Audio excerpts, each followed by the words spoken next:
Mấy người từng đi biển, thấy mấy cái cây mọc lùm xùm ở bờ, rẽ tựa tựa cầm xuống bùn chưa?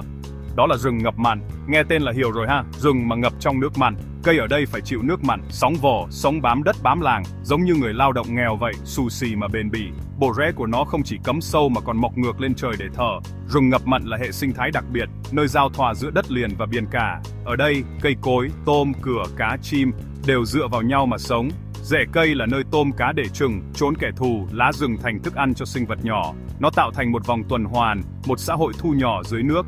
Đừng nghĩ rừng chỉ ở trên núi, rừng ngập mặn quan trọng không kém gì rừng Đại Ngàn. Nó là hàng rào bảo vệ đất liền, bảo vệ cuộc sống của bào người. Lần sau đi biển, nhỏ nhìn kỹ, đó là cả một thế giới, là người bạn thầm lặng bảo vệ mình. Người ta gọi rừng ngập mặn là lá chắn xanh, không phải tự nhiên đâu. Khi biến nổi giận, bão tố ập vào, rừng ngập mặn là bức tường thành kiên cố.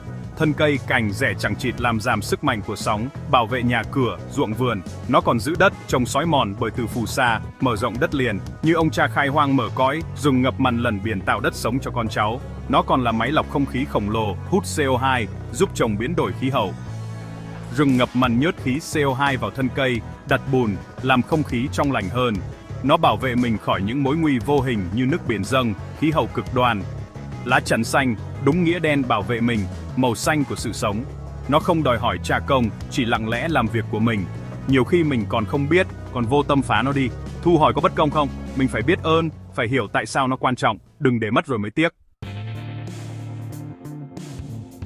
Đừng chỉ nghĩ rừng ngập mặn giúp con người, mà hãy thử tưởng tượng nếu không có chúng, biển cả sẽ ra sao. Rừng ngập mặn không chỉ là những hàng cây xanh ven bờ, mà còn là tấm lá chắn vững chắc bảo vệ đại dương khỏi những tác động tiêu cực từ đất liền. Nó còn là ân nhân thầm lặng của cả vùng biển rộng lớn, đóng vai trò như một bức tường xanh ngăn cách và bảo vệ môi trường biển khỏi ô nhiễm và xói mòn. Nước từ đất liền ra biển mang theo phù sa, rác, chất ô nhiễm. Nếu không có rừng ngập mặn, tất cả sẽ đổ thẳng ra biển, khiến nước biển ngày càng đục bẩn, ảnh hưởng nghiêm trọng đến sinh vật biển.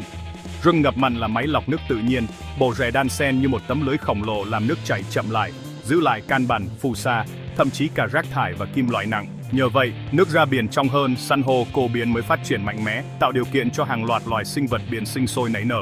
Rừng ngập mặn dọn dẹp cho biển cả, giữ nước trong xanh sạch đẹp, giúp các hệ sinh thái biển duy trì sự cân bằng và phát triển bền vững.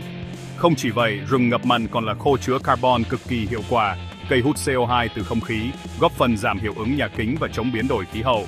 Đặt bùn dưới rừng ngập mặn giữ carbon hàng trăm năm, thậm chí hàng nghìn năm, giúp giảm lượng khí nhà kính trọng khí quyển một cách tự nhiên và bền vững. Như gửi tiền tiết kiệm, nhưng là gửi carbon, giúp trái đất bột nóng, bảo vệ tương lai cho các thế hệ sau này. Đối với môi trường biển, rừng ngập mặn là người gác cổng, máy lọc nước, kho chứa carbon và còn là tấm khiên bảo vệ bờ biển khỏi sóng lớn, bão tố. Nó duy trì cân bằng hệ sinh thái ven bờ, đảm bảo nước sạch, san hô sống, cá tôm sinh sản, tạo nguồn lợi thủy sản dồi dào cho con người. Mặt rừng ngập mặn, biển như cơ thể mật gần, thần, độc tố tích tụ, bệnh tật phát sinh, hệ sinh thái biển suy yếu, nguồn cá tôm cạn kiệt. Đừng nhìn nó chỉ là đám cây ven bờ, hãy thấy vai trò to lớn với đại dương, với khí hậu, với cuộc sống của hàng triệu người ven biển. Rừng ngập mặn là sự sống của biển, là mái nhà cho vô số loài động vật, là nơi bắt đầu của nhiều chuỗi thức ăn dưới nước. Bảo vệ nó là bảo vệ biển cả, bảo vệ chính chúng ta và tương lai của hành tinh xanh này. Nói chuyện gần gũi hơn, rừng ngập mặn nuôi sống biết bao gia đình ven biển, tôm, cửa, cá, sò, ốc. Phần lớn từ vùng có rừng ngập mặn. Rễ cây là nhà trẻ tự nhiên cho thủy sản, nơi trú ẩn, nguồn thức ăn dồi dào. Nhờ rừng ngập mặn, nguồn lợi thủy sản phong phú, người dân có cái ăn, có tiền nuôi con. Mặt rừng là mật nồi cơm của cả cộng đồng. Đừng nghĩ chặt cây xây resort là giàu nhanh, cái giàu đó không bền. Rừng cho mình tôm cá hết năm này qua năm khác, đó mới là giàu bền vững. Nó còn bảo vệ mạng sống, nhà cửa, là lá chắn chống bão, sóng thần. Người dân ven biển mong manh, rừng ngập mặn giúp họ yên tâm hơn.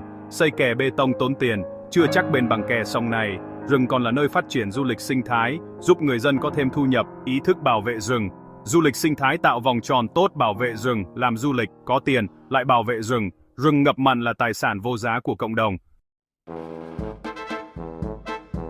Lợi ích nhiều vậy, nhưng thực tế rừng ngập mặn đang bị phá hoại từng ngày. Chặt cây lấy gỗ, phá rừng làm đậm nuôi tôm, nuôi cá, tưởng mẫu giàu, nhưng tự tay phá máy lọc nước, nơi ương giường tôm cá tự nhiên. Nuôi tôm công nghiệp một thời gian, đất nước ô nhiễm, bỏ hoang, thành vùng đất chết. Rác thải sinh hoạt, nhựa, nước thải công nghiệp đổ ra rừng, cây chết dần, tôm cá không sống nổi. Rừng có khả năng lọc nước nhưng cũng có giới hạn. Độ rác, chất độc vào nhà nó mỗi ngày, rồi cũng gục ngã thôi. Biến đổi khí hậu, nước biển dâng, cây không thích nghi kịp, rễ không thở được, rồi chết. Bão lũ ngày càng mạnh, rừng ngập mặn cũng bị tàn phá. Tất cả đều do con người, tham lam, ích kỷ, tầm nhìn ngắn hạn. Chỉ thấy lời trước mắt, không nghĩ hậu quả lâu dài. Đang tự chất cành cây mình đang ngồi, rừng ngập mặn đang kêu cứu, những thân cây gãy đổ, nước đen ngòm, bãi biển đầy rác là tiếng kêu cứu đó. Mình có nghe thấy không? Để tôi kể chuyện thật, ở Sóc Trăng, Cà Mau, từng có thời người dân phá rừng ngập mặn để lấy đất nuôi tôm, nghĩ rằng sẽ đời đời nhanh chóng.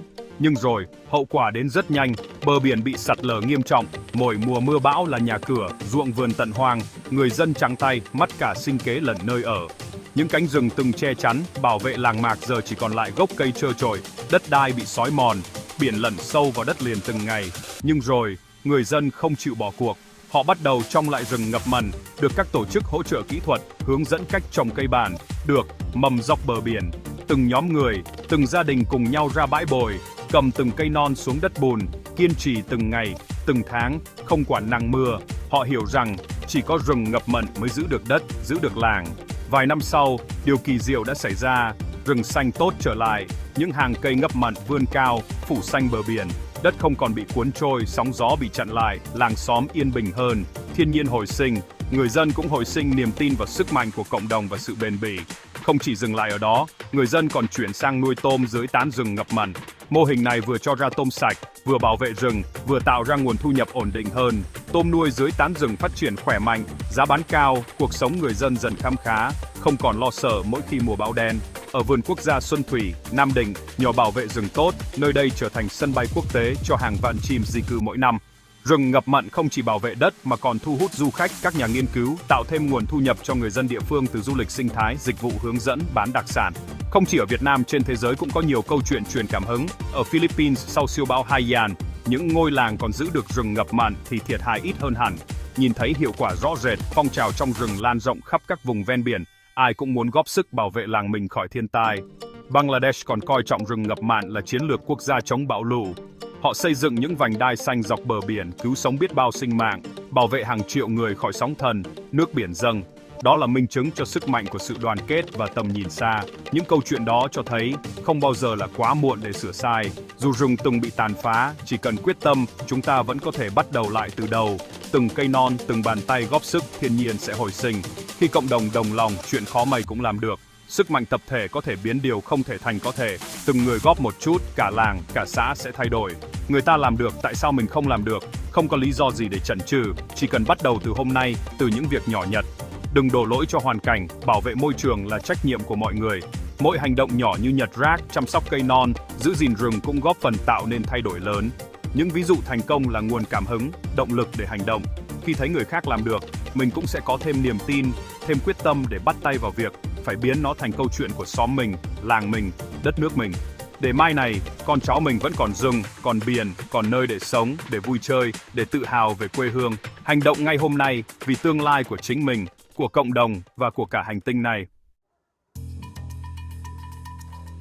Sau khi nghe tất cả những điều này, chắc hẳn nhiều người sẽ tự hỏi, vậy mình phải làm gì bây giờ? Liệu một cá nhân nhỏ bé như mình có thể tạo ra sự khác biệt nào không? Có thể bạn nghĩ, mình chỉ là người bình thường, không có quyền lực, không có nhiều tiền, thì làm sao góp phần bảo vệ rừng ngập mặn hay môi trường biển được? Nhưng đừng bao giờ đánh giá thấp sức mạnh của từng hành động nhỏ. Khi nhiều người cùng chung tay, những việc tưởng chừng nhỏ bé sẽ tạo thành làn sóng lớn, lan tỏa mạnh mẽ trong cộng đồng. Hãy bắt đầu từ chính bản thân mình, thay đổi nhận thức, điều chỉnh thói quen hàng ngày. Đừng xả rác bừa bãi, đặc biệt là rác nhựa, thứ đang tàn phá biển và rừng ngập mặn từng ngày. Khi đi chợ, hãy mang theo giở vải hoặc túi tái sử dụng. Uống nước thì dùng bình cá nhân hoặc ly riêng. Hạn chế tối đa việc sử dụng ly nhựa, ống hút nhựa một lần. Nếu buộc phải dùng đồ nhựa, hãy nhớ phân loại và bỏ vào thùng tái chế đúng quy định. Mỗi hành động nhỏ đều góp phần giảm lượng rác thải ra môi trường. Nếu có điều kiện về thời gian, hãy tham gia các hoạt động bảo vệ môi trường như nhặt rác, trồng cây ngập mặn cùng bạn bè, gia đình hoặc các nhóm tình nguyện. Không cần phải có nhiều tiền, chỉ cần góp sức, góp thời gian, mỗi người một tay là đã tạo nên sự thay đổi lớn. Hãy dành một ngày cuối tuần để làm việc có ích, vừa giúp môi trường, vừa gắn kết với cộng đồng, gia đình, bạn bè. Đừng ngần ngại chia sẻ, lan tỏa những thông điệp tích cực về bảo vệ môi trường đến mọi người xung quanh.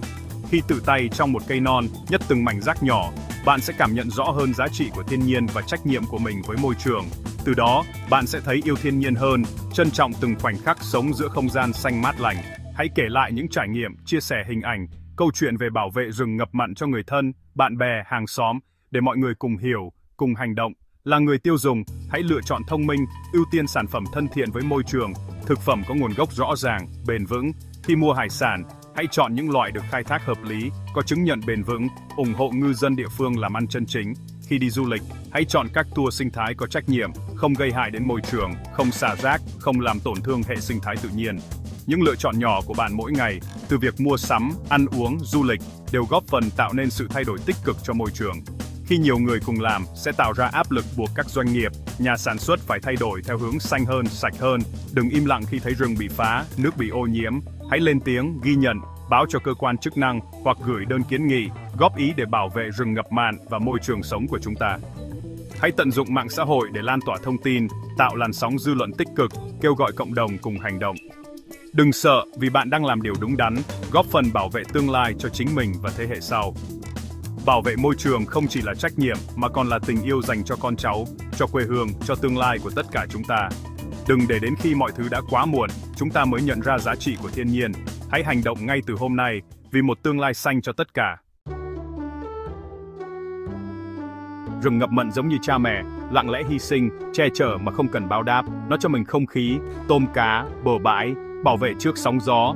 Vậy mà mình đã đối xử với nó ra sao? Đã quá vô tâm, ích kỷ, đừng để mất rồi mới tiếc. Cái giá của sự thờ ơ rất đắt, không chỉ là tiền bạc mà là an toàn, sức khỏe tương lai. Phá rừng thì dễ, trồng lại mật hàng chục, hàng trăm năm có khi không được như cũ. Thiên nhiên có sức chịu đựng, nhưng vượt giới hạn thì sẽ nổi giận, con người không chống nổi đâu. Bảo vệ rừng ngập mặn không phải khẩu hiệu, mà là hành động của tất cả mọi người. Đừng nghĩ việc mình làm là nhỏ bé, triệu giọt nước sẽ thành biển cả. Mọi hành động nhỏ hôm nay sẽ góp phần tạo tương lai xanh, bền vững. Hãy nhìn rừng ngập mặn bằng con mắt biết ơn, trân trọng. Hãy hành động trước khi quá muộn, giữ lấy lá chắn xanh cho hôm nay và mai sau, để con cháu còn có biển xanh, cá tôm, cuộc sống bình yên sau rằng bạn xanh ngát. Cuộc sống bốn bề, nhiều khi mình quên mất mình đang sống nhờ vào đâu. Không khí, nước, thức ăn, tất cả thiên nhiên cho miễn phí, rừng ngập mặn cũng vậy. Nó là món quà vô giá, là người bạn tốt, luôn che chở mà không toan tính. Rừng ngập mặn giang tay bảo vệ hàng triệu người, đất đai tổ tiên. Vậy mà mình lại nỡ lòng phá hoại nó, có đau lòng không? Nhẫn của thiên nhiên một thì ít nhất cũng phải biết cảm ơn. Tương lai rừng ngập mặn ra sao, xanh tốt hay chỉ còn trong ký ức là do hành động của mọi người hôm nay. Tôi không phải nhà khoa học, chỉ là người dân bình thường, nói điều trái tim tự nghi, phải biết quý trọng những gì mình đang có. Hãy dành một phút suy ngẫm, nghĩ về biển cả, rừng, tương lai con cháu. Hãy bắt đầu hành động từ việc nhỏ nhất, cùng nhau giữ màu xanh cho biển, giữ lá chắn xanh cho quê hương. Xong phải biết nghĩ cho người khác, cho cả những cái cây, ngọn cỏ, sống vậy mới là sống.